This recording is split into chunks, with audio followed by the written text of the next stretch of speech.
नमस्कार दोस्तों, ASB news के डिजिटल पैनल में और आपके अपने यूट्यूब चैनल और फेसबुक पेज अमरीश बालियान पर आप सबका हार्दिक स्वागत है।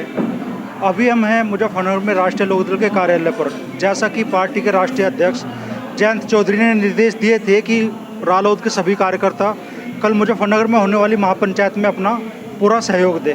आज खबर ये भी आई कि जयंत चौधरी कल हेलीकॉप्टर के जरिए महापंचायत में आने वाले किसानों पर पुष्प वर्षा करेंगे, लेकिन अब बताया जा रहा है कि सरकार की तरफ से उन्हें ये परमिशन नहीं दी गई। हमारे साथ पार्टी के वरिष्ठ नेता सुधीर भारती मौजूद हैं, पार्टी की युवा इकाई के जिलाध्यक्ष विदित मलिक जी मौजूद हैं। सुधीर भाई, क्या प्रतिक्रिया है आपकी सरकार के इस निर्णय पर? देखिए, ये जो सरकार है किसान विरोधी तो है ही। अगर ये किसान विरोधी ना होती और किसान इतना परेशान ना होता इस सरकार में, तो आप देख रहे जैसा जन सैलाब आज सड़कों पे है। कार्यक्रम कल का है, लेकिन एक दिन पहले ही सड़कें फुल हैं, मैदान फुल है। तो इसका मतलब सीधा सीधा ये है किसान इसमें दर्द तो महसूस कर ही रहा है। और ये जो सरकार है किसानों का कोई भी सम्मान होने नहीं देना चाहती। जब ये कावड़ियों पे माननीय मुख्यमंत्री खुद पुष्प वर्षा करते हैं, तब ना इन्हें किसी परमिशन की ज़रूरत पड़ती, ना इन्हें कोई दिक्कत होती। लेकिन अगर किसानों के नेता जयंत चौधरी पुष्प वर्षा करना चाहते हैं, अपने अन्नदाताओं का सम्मान करना चाहते हैं, तो उन्हें परेशानी हो जाती है, इनकी परमिशन नहीं हो पाती। जबकि हालांकि अगर यहाँ लैंड करता हेलीकॉप्टर तब तो इनकी परमिशन में दिक्कत भी हो सकती थी 1% भाई कि आएंगे उतरेंगे, यहाँ कोई व्यवस्था, ऊपर से पुष्प वर्षा करके निकल जाएंगे, इन्हें क्या प्रॉब्लम है। लेकिन यहाँ सत्ता के इशारे पे लखनऊ से सीधा इशारा हुआ है, जिसके इशारे पे इन्होंने इस परमिशन को ओके नहीं किया है। जब रालोद की इस पूरी रैली में या महापंचायत में क्या भूमिका रहने वाली है? देखिए, पहले दिन से, जिस दिन से कि किसान आंदोलन शुरू हुआ, उस दिन से पहला राजनीतिक दल एकमात्र राष्ट्रीय लोकदल है जो बराबर समर्थन में खड़ा हुआ है। बराबर राष्ट्रीय लोकदल के कार्यकर्ता पदाधिकारी पहले दिन से इस आंदोलन में सक्रिय भूमिका निभा रहे हैं। और एकमात्र दल है जो पूरी देश में सिर्फ किसानों के लिए राजनीति करता है। किसानों का दल ही एकमात्र राष्ट्रीय लोकदल है। तो किसानों की कोई बात आएगी और किसानों का कोई सम्मेलन, रैली, महापंचायत कुछ भी होगा, आंदोलन होगा, तो राष्ट्रीय लोकदल तो उसमें सक्रिय भूमिका निभाता ही है। आप देख ही रहे होंगे चारों तरफ जयंत चौधरी के बैनर, होर्डिंग, ट्रैक्टर पे झंडे और उससे अटा पटा है शहर। हालांकि संयुक्त किसान मोर्चा की इस रैली में किसी राजनीतिक दल की ये था कि भाई मंच पे राजनीतिक दल, हमने तब भी अपने राष्ट्रीय अध्यक्ष जी जयंत चौधरी जी ने आग्रह किया कि आप किसान बन के जाइए। जो हमें निर्देश दिया वो ये दिया कि संयुक्त किसान मोर्चा की रैली में हमारे सभी लोग गांव-गांव जाकर प्रचार करें, प्रसार करें। हमारे लोगों ने किया भी, और ज़्यादा से ज़्यादा किसानों को गांव से निकालें, उनके लिए साधन मुहैया कराएं, उनके लिए खाने पीने की व्यवस्था करें, उनके लिए जो कुछ बन सकता है वो बने, वो करें।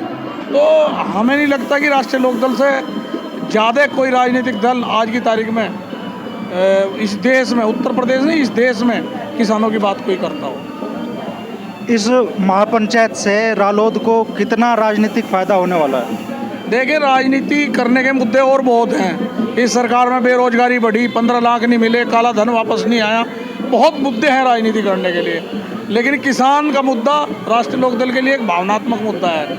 यह चौधरी चरण सिंह की विचारधारा का दल है जो किसान से शुरू होता है और किसान पे ही ख़त्म होता है। ये किसान के मामले में हम कोई राजनीति करते नहीं हैं। हालांकि दूसरे लोग जो दूसरी पार्टियां हम पे ये आरोप लगाते हैं, लेकिन उनके आरोपों में रत्ती भर भी ये सच्चाई नहीं है। कारण जब चौधरी अजीत सिंह जी को मौका मिला, उन्होंने किसानों की भलाई के लिए वे काम किए जो इतिहास में दर्ज है।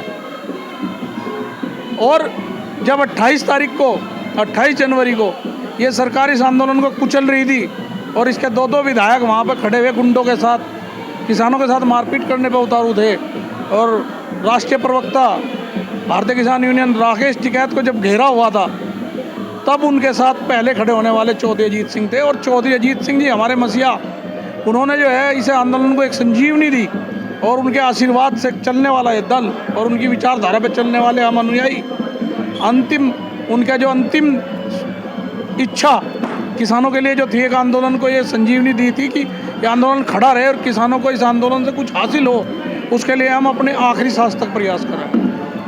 विदित भाई, जयंत चौधरी को कल हेलीकॉप्टर से आने की अनुमति नहीं मिली, किसी और दूसरी भूमिका में जयंत चौधरी इस रैली में दिख सकते हैं? देखो, सरकार जयंत चौधरी से डरी हुई है। उसका कारण यह है, जयंत चौधरी पूर्ण रूप से किसानों के साथ खड़े हैं और जयंत चौधरी जी का सिर्फ इतना आह्वान कि राष्ट्रीय लोकदल का एक कार्यकर्ता किसान बनकर कल पंचायत में भाग लेगा और हमारे राष्ट्रीय अध्यक्ष जयंत चौधरी जी कल किसानों के ऊपर पुष्प वर्षा करने वाले थे। सिर्फ इतनी मात्र बात से सरकार इतनी डरी कि उन्हें परमिशन आने तक की नहीं दी। क्यों? अगर जयंत चौधरी पर फूल पुष्प वर्षा करनाते, उनके मन में ये है कि जयंत चौधरी के पीछे जो ये किसानों की कतार चल रही है, इसमें कहीं ना कहीं और वृद्धि होगी। और ये जो इन्होंने कदम उठाया है, मैं इस बात को मानता हूँ कि इससे किसानों में और रोष बढ़ेगा और जनता में भाजपा सरकार की खिलाफत और बढ़ेगी। तो आपको लगता है कि भाई इससे जयंत चौधरी के प्रति सिंपैथी और सरकार के प्रति विरोध बढ़ेगा लोगों में? निश्चित। एक बात बताओ, जो किसान की आवाज़ को मजबूत कर रहा, जिस परिवार ने जब से परिवार चला है चौधरी चरण सिंह जी के टाइम से आज तक, किसान और मजदूर के अलावा उन्होंने कभी व्यापारी की बात नहीं करी। क्यों? छोटा व्यापारी जो है वो भी यहाँ किसान से ही मजबूत होता है। विकास बालियान जी, कल इस महापंचायत में रालोद के कितने लोग शामिल होने वाले हैं? रालोद की क्या भूमिका इस महापंचायत में रहेगी? रालोद का एक कार्यकर्ता, इस महापंचायत को पूरा समर्थन रालोद के कार्यकर्ता का, और भारी संख्या में गांव से लोग आ रहे हैं, जिसमें व्यवस्था बनाने में भी पूरा सहयोग रालोद का कार्यकर्ता रहा। अभी मैं गांव से ही आया हूँ, करीब करीब सभी गाँव से। अगर हम मंसूरपुर क्षेत्र की बात करें और अपने मुजफ्फरनगर ज़िले के जो बड़े बड़े गांव हैं, सब जगह से खाने की व्यवस्था, लोग कुछ ट्रोलियों में लेके आएंगे, कोई फल लेके आ रहा है, कोई हलवा बनवा कर ला रहा है, तो कहीं ना कहीं कुछ ना कुछ लोग लेके पहुंच रहे हैं। कल वहाँ पार्टी के झंडे बैनर भी दिखाई देंगे रैली? बिल्कुल दिखाई देंगे। पूरा समर्थन राष्ट्रीय लोकदल के कार्यकर्ताओं का रहेगा।